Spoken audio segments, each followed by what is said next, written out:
All right, ladies and gentlemen, we got a huge update here, right? Coming from Speaker Johnson. He just walked out in front of cameras and confirmed something that everyone said was impossible. The Save America Act provisions, the ones that require proof of citizenship and to register and photo ID to vote. So that's actually a pretty big deal. And they are going into a reconciliation package. So once that package hits the Senate, it only needs 50 votes. The filibuster is cooked. This is something very serious, ladies and gentlemen, and this is why I'm bringing this to you, because 60-vote filibuster it really doesn't matter. No Democrat permission, just 50 plus the vice president to break the tie. So let me actually play this for you, because this is the announcement that was just made. This is the push coming from that, right? Take a listen to this. And the budget resolution that unlocks our third reconciliation bill, which of course is Republicans' best shot to get as much of the Save America Act into law as possible, in addition to funding our national defense and our farmers. Republicans support our troops, our farmers, and election security. We're the only team in Washington that does. Many of you doubted our success. Many of you standing around me in the Skaggle right now said, let me read you a sample of the headlines.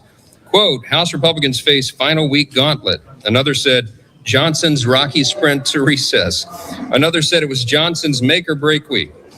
Despite nearly every Democrat voting against everything I just read you, House Republicans delivered. Now, many of you like to say that major legislating can't happen in an election year. We just proved you wrong. This week, we continue to deliver for the people, and we're going to continue that streak all the way through the end of this year and into the next Congress. We're increasingly confident that we will hold and grow this majority in the House. We must, because you're seeing a demonstration of the two sides, the divergent views for America. Hey, so there you have it, right? I hope you guys heard that. So he looked the media basically and said, a lot of y'all standing right there doubted us. That's the energy, really. So House Republicans, what did they deliver? So they delivered the budget resolution that basically unlocks the third reconciliation bill. And Johnson pretty much made it clear this is the Republicans' best shot to get as much as the Save America Act into law. Not the watered down version, not the maybe later version, right? Real provisions, proof of citizenship, photo ID, election integrity, that actually means a lot more than what we were getting. And so filibuster, like I said, is cooked. And the key part of this is once it goes over into reconciliation, the Senate only needs a simple majority, 50 Republican votes plus JD Vance to break the tie, right? Let's be real for a second. We've watched this bill pass the House multiple times. And every single time the Senate literally sat on it because Democrats refused to support it. So, and you had like 4 Republicans literally going after it. You had Democrats calling it Jim Crow 2.0. Wow, because all of it, they called it Jim Crow 2.0 because you need an ID, right? But you need an ID to buy cold medicine, get on a plane, or pick up a package at the post office. That's the craziest thing to me, as Americans watching this. So the reconciliation route is how you actually get around the blockade. Is it perfect? No, but some of the hardliners are already saying it's more of a grant incentive program and not full mandatory, right? On every blue state. Fair point, but we'll see what the final nail in the coffin is. But Johnson is right about one thing, ladies and gentlemen. This is currently the best and realistic path to get the election integrity measures across to the finish line. That's why you see him kind of celebrating there. I haven't seen him like that in a while. This is to the point, right? Because we got to talk about okay, so I just gave you all the good news. Let me give you some bit of bad news here. So there is a huge suspicion growing that because there is one man that can actually stop this. So the suspicion is growing that Senate Majority Leader John Thune will strip the Save America Act from key bills just passed by the House, or he could wait until September to take any action, which is passed when the Save America Act must pass for the midterms. Save should be on the floor tonight. This should happen tonight, ladies and gentlemen. But let me actually play this clip because this is what people are most worried about. Now, there is no word that's actually going to happen. But from what it looks like, the Save America Act and most of it, which some of the most important key points are about to hit the Senate and they're about to get through. Republicans are trying to make good on their legislative agenda by passing a batch of measures before their annual summer recess. This includes the Save America Act and even a plan to avoid a fall government shutdown. Chief Congressional Correspondent Chad Pergram explains the summertime sprint from Capitol Hill. Good evening, Chad. Brett, good evening. The House just okayed $95 billion for the Pentagon and the war in Iran.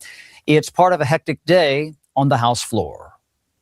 The House of Representatives trying to cure the legislative summertime blues. Save America Act. Stock Trading Act. The Republican Reconciliation 3.0. The NDAA. The House approved a stopgap bill to avoid a government shutdown this fall. Let's just take this off the table. Let's get this through the election. The House sending the Senate a budget framework to pay for the conflict in Iran, tacking on the Save America Act. But there's GOP skepticism.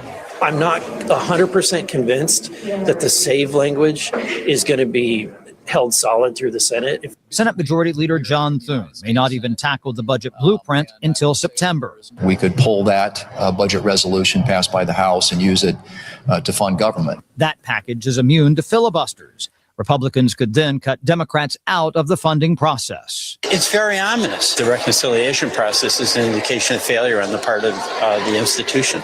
Republicans hope the threat compels Democrats to help avoid a fall government shutdown. I think Leader Thune believes he'll have some reasonable Democrats in the Senate that will assist. The House also approving a plan barring members from trading stocks. If you want to day trade, there's a place for that. It's called Wall Street. And that just happened all today. So there's a 2-for-1 special. You get the SAVE Act, you avoid a government shutdown, and you bypass the Democrats. And this is all coming within the same week, ladies and gentlemen, that there was a huge announcement. And we even have a Democrat that is actually on board with the Save America Act, which is actually a huge deal, right? Because just earlier, which is earlier this week, I think it was about 2 days ago, was it a day ago, right? Now you have a Democrat from New Jersey, right? Because in New Jersey, they had just found Mikey Sherrill admitted that thousands of non-citizens were actually registered to vote. And you have all these big news outlets actually reporting on this for the first time. All over my TikTok, which usually leans very left, everyone is like, well, I thought Trump was lying. NBC, ABC was forced to report because Mickey Sherrill, whatever her name is, the far left governor, the governor of New Jersey actually said that there was 6,600 non-citizens or 6,600 errors from a software error. I mean, it's pretty wild. So a Democrat in New Jersey, politician who personally sponsored the state's DMV voter registration initiative, just came out in support of the Save America Act, right? Even Democrats are admitting it. Act fast and send it to Trump ASAP. It could happen very, very fast. This was the announcement. 35,152 is the new number. This is what Trump said, just released by Homeland Security of non-citizens registered to vote in New Jersey. These are just the ones that got caught. The real numbers will prove to be many times of this amount. They're all Democrats. Republicans get smart and straighten out the crooked elections, pass the Save America Act. So here's the thing. You have this guy, this gentleman, actually supporting the Save America Act because of what just happened and what just came out. Because he's abandoning the ship.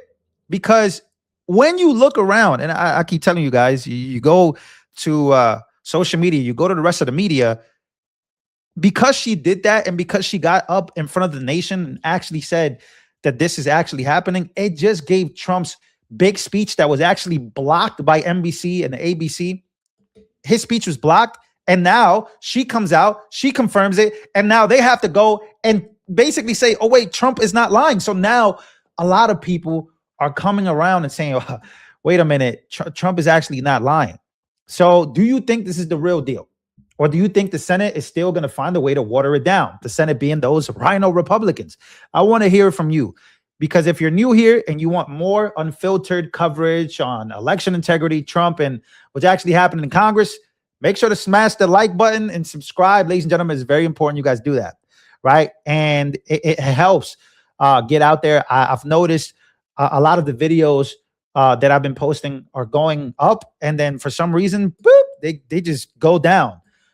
So please make sure to smash the like button, watch for as long as you can, and let me know what you guys think about all of this. The filibuster seems to be cooked because of this budget reconciliation, but it's all up to rhinos, and the clock is literally ticking. Also, one more thing that I wanted to talk about was there is recess happening. There is a break that's supposed to happen before the midterms. And do these people even deserve to go on break? You just had Trump talk about and come out, speak about China, infiltration, software, Mikey Sherrill, an actual Democrat governor, actually telling the American people that, hey, non-citizens are actually voting. She just came out and told the American people that non-citizens are voting in elections that because of a software error. And these people don't want to go and do this. The public opinion is actually shifting.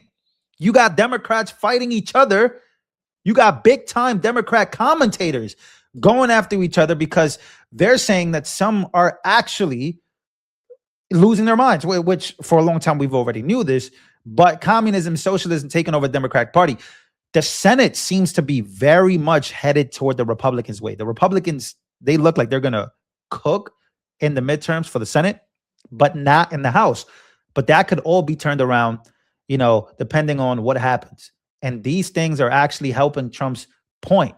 Trump's point being that, hey, there's fishy things happening in our elections, and I'm not crazy. And Mikey Sherrill, now you have a Democrat representative coming out in support that actually worked at the DMV. It's some big stuff happening. So there's a victory lap happening from Speaker Johnson. We will see what happens, but that is huge news. The tiebreaker, then you have the vice president come in. This is some big stuff happening for the SAVE Act, especially. Now I know I got to end this video, but there's a lot of people that are not happy about the NDAA, right? And they're not happy about the war continuing. Let me know how you guys feel about everything else. Now, I'm not saying that Trump is perfect or the Trump administration, not saying that at all. But I'm saying that there are some things shaping up to be good. What is your favorite thing that is happening? And what is something that you feel this administration could do better? Because we know when Democrats get back in control, it's going to be a hell show of paperwork or trying to, impeachments and trials, what they've been promising. But they're fighting each other, so we'll see. The opportunity has presented itself. Public opinion is shifting. These networks that did not air Trump's speech are now having to air this woman's speech, talking about that there were errors. See you guys on the next one. Let me know what you guys think about all. And also, as always, if you need any Medicare help, if you're over the age of 65 or you know anybody over the age of 65, this is the sponsor of the show. This also helps the show. And there's a lot of people that could be saving a lot of money that they don't know. All they have to do is call 855-743-7144 and just ask about Medicare. Ask about your programs, about your plans, your coverages, your doctors, what you could, the money that you could be saving, your out-of-pocket costs. They help you with all of that. So please make sure to call the number on the screen. I love you guys, and I'll see you guys on the next one.